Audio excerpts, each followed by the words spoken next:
So, kamusta mga kuys?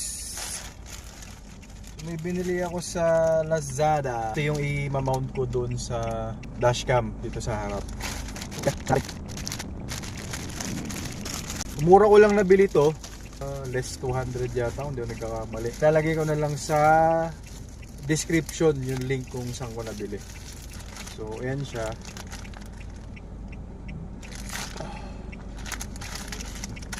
So, tingnan natin. So, parang marami siyang marami siyang adapter. Let's see.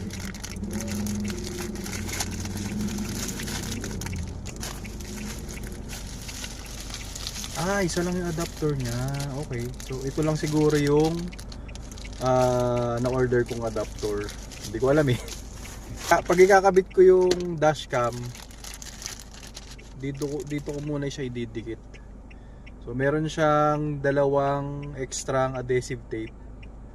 Tapos, meron pa siyang adhesive tape ulit. So, gagawin natin ay ganyan.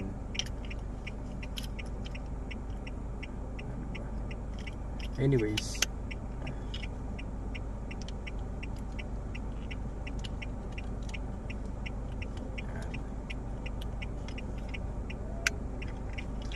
yan, so higpitan lang to. Yan, mahigpit na. So pwede siyang swivel ganyan kasi ano naman to, joint naman siya. And then yan, joint siya. So ay siguro pag ganyan siya. So ayun, lalagay ko na lang yung link dun sa video description kung saan ko siya na-order. So yun lang. Please like, share, and subscribe. Bye-bye.